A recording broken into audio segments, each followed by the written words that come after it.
Okay. Hey, everybody. So for this month, we're doing One Flew Over the Cuckoo's Nest by Kesey. It's from the perspective of a Native American in the 60s. What he sees, how he feels, and there's a disruptive force in the form of a guy named McMurphy who kind of like flips things upside down and challenges a lot of the established norms in the ward. And he kind of goes into the different kinds of people that are in there. And there's also a movie that was made in the 70s, I think, with Jack Nicholson. So this is apparently a story that when it came out, one, it was banned in a couple places, but also students that were studying psychology were extremely interested in the story and the characters because the perspective was from the patients, and the author was someone who actually worked as a security guard, I think, or a warden or something like that. No, not a warden, but he had a job in one of these asylums, and he had some controversial views, I found out after. And while reading, I thought that some of it was a little weird. But yeah, so what do you think? I heard of the film. I knew generally it was based off a book, so I was kind of interested from what you were saying as you were reading it, because sometimes when we're reading, I may be reading something else and Mike would be reading the book of the month before me. Overall, I considered the book, there were certain points, like, and we'll point out as we discuss more, that like were interesting, and then where I totally felt lost, or I feel like I wanted to explore more of, but like the author took it a different direction, which I was like slightly surprised about. But overall, I liked it. And I think, Mike, when you're telling me what the difference between like the film and the book is that the film focuses more on McMurphy, who was played by Jack Nicholson. And obviously, he's a well-known name, and maybe that's like the writers felt like they had to focus the film around that. But I feel like it was interesting that it focused around this Native American character whose name is Chief, and like getting his perspective. And I kind of enjoyed his perspective more. I actually didn't quite care for McMurphy as much, even though he was supposed to be like this character that kind of shakes up everything. I actually was interested in hearing more of the Chief's story, and I feel like it was peppered in, but I kind of wanted more because I still wanted to understand, or I didn't quite see or hear how like he got to the point where he came in and committed himself. And I wanted to hear more about the other floors of this asylum. I wanted to hear more about how the treatments that were done, and maybe it wasn't the book for that. I feel like it was lacking something.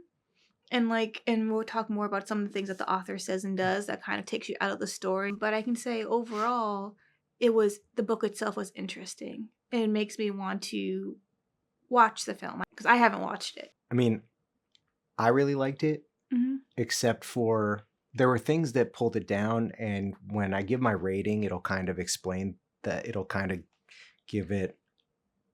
of round out what I'm trying to say, I think, in that the story, the characters are really interesting, and they're all very unique, and they're given a sense of depth without getting that much information from them. And I think that was really impressive. And the adventures that they kind of go on, and the way that the characters are pitted, the patients are kind of pitted against the administration, because it is a time where there's a transitioning period between the psych wards and insane asylums of the past, where practices, right, where patients were treated like less than like subhuman, essentially, where they were getting lobotomies, they were getting electroshock treatment that was leaving them as vegetables.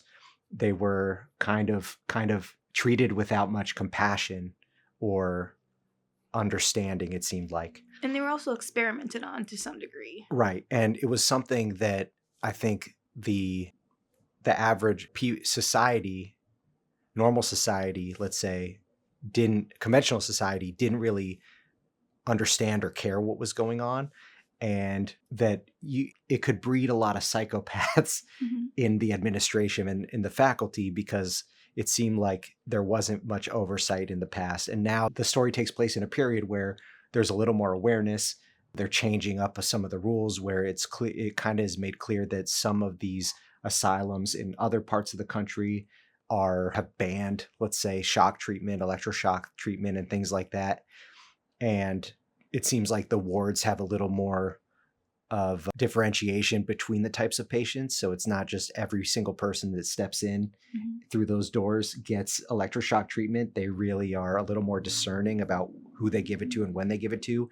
But the story kind of pits the patients against the administration in the sense of there's a character, Miss Ratched, who kind of runs the ward.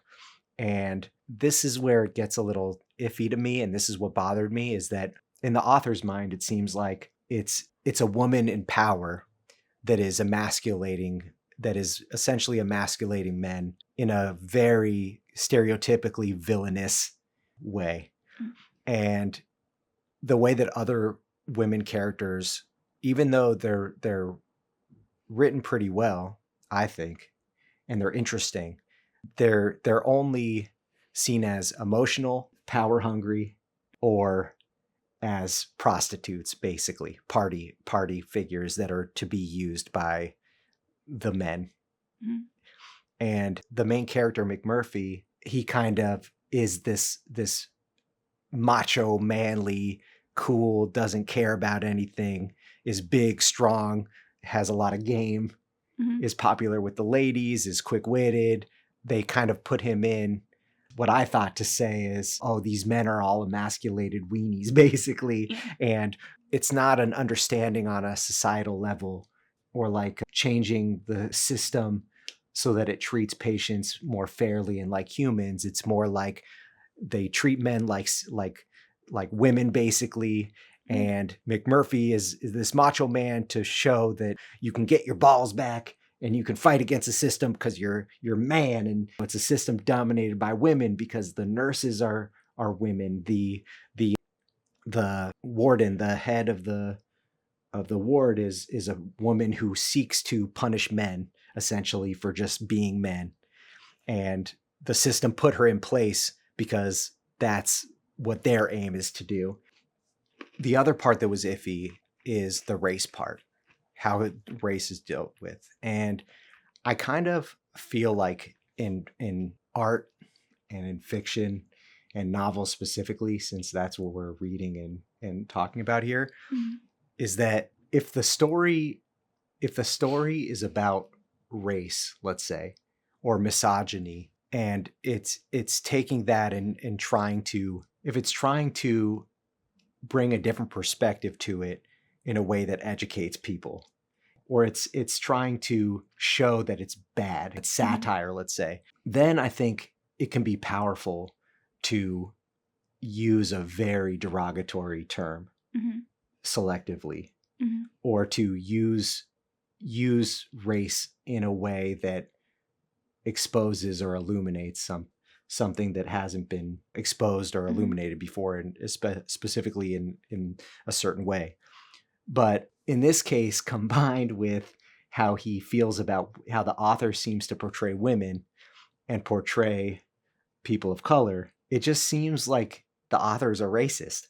Like the way that I just explained women in the story, people of color, the only people of color in the story are the Native American, who isn't really treated with the disrespect and the condescension that other characters are. And they're only in roles of the orderlies. So like the women nurses dole out the drugs and things like that, but it's the people of color in the story who are hired to basically manhandle the patients, and they're the ones that clean them. They're the ones that are in their rooms to make sure there's no contraband, and they're the ones that are portrayed to be these callous people that are just there for money and don't care about the patients at all, and are basically to do the rough handling work. And initially when that pops up, and the way that the characters are described too is very derogatory, I think. Well, also the way that they talk. Right. And the way that they talk, right. And that's another thing, is that the way that their speech in the story, their dialogue, is very affected and stylized. And it's not as much the case with other characters. Mm-hmm. But there are N-bombs that are dropped in the story. There are very racist things that are said from the characters, and it just seems pointless because the story isn't about race in any other sense than potentially him thinking that people of color are lesser than, or are just working for the man, for working for the system that's keeping down these white emasculated men. mm. But that being said, the characters were all still very interesting. It's conflicting to me because it was an interesting story, and the Native American, the perspective was really cool to me and interesting because it talks about how his father, who was the chief of this tribe, slowly became an alcoholic who I think committed from the pressure that was put on him and his tribe to give up their land and their homes to white American business interests, basically. And I do think that there was enough that was peppered. I know it wasn't the focal point, but I think it was peppered in a way that felt natural because it's all from this, the main character. He is in the insane asylum for a reason. It seems like he's schizophrenic, and it seems like he calls the society, the mechanism of society, he kind of calls it the combine, which is designed to take you in, change you, spit you out. And if you don't come out as a proper product, then you're cast aside. And he is very paranoid in a lot of ways. And the way that he understands things and processes things is clearly a result of that. And I thought that was really intriguing and interesting. And even the McMurphy character, who is a sexist, racist, essentially he's a rapist too.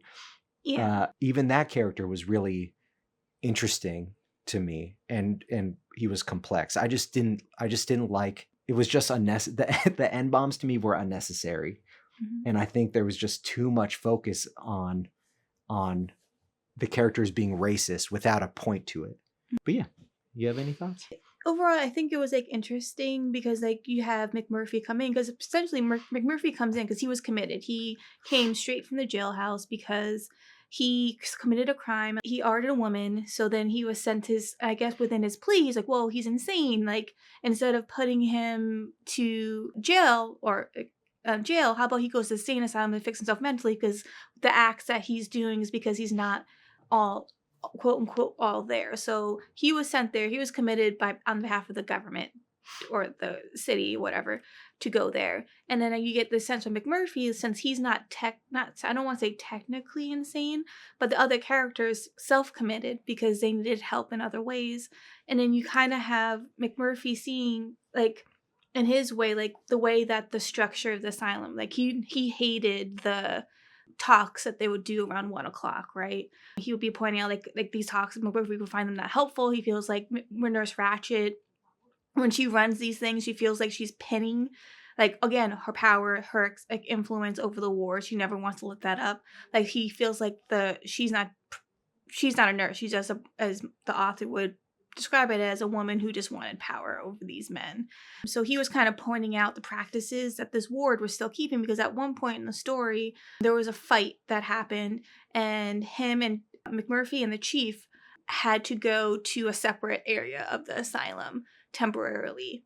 And then when the nurse was checking them in, she kind of pinpointed, like, oh, you're from that area. Like, basically insinuating that this area of the ward where McMurphy and those guys were like staying in, while it was a low, what's a lower level security, I don't want to say lower level security because it wasn't an asylum, but they were like low risk.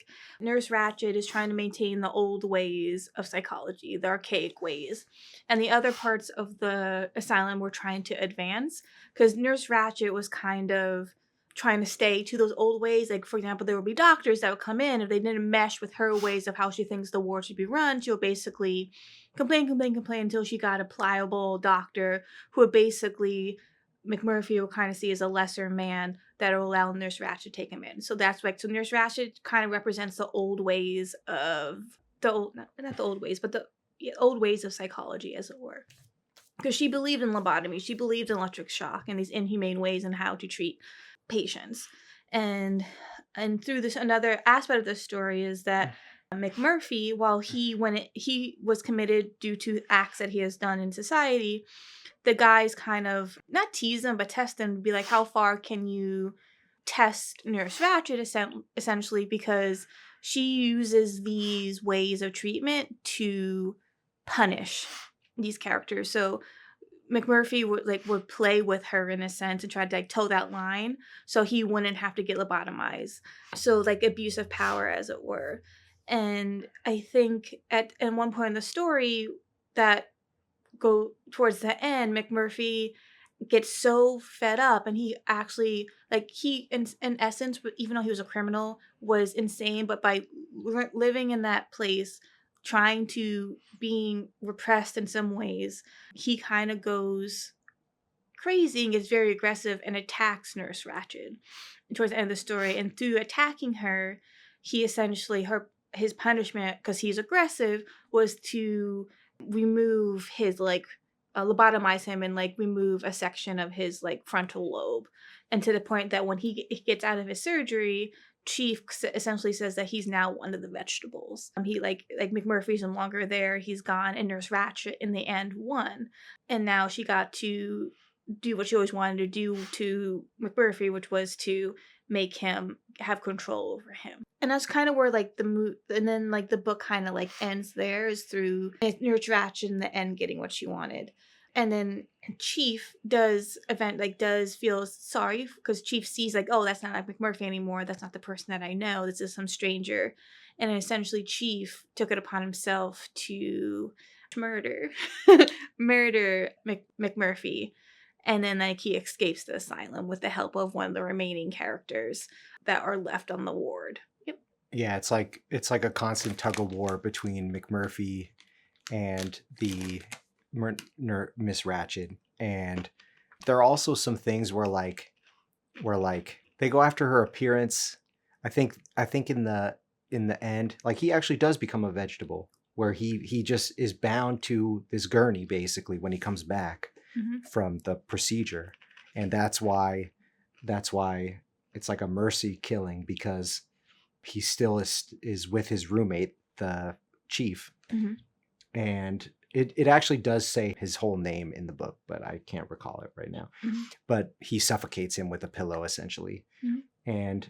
But that also kind of goes with what we were talking about before, where it kind of does in context read as McMurphy is the ultimate macho man, and not even he could defeat the woman-driven power, the woman-driven system in the insane asylum, the asylum system that keeps men dead, keeps men suppressed.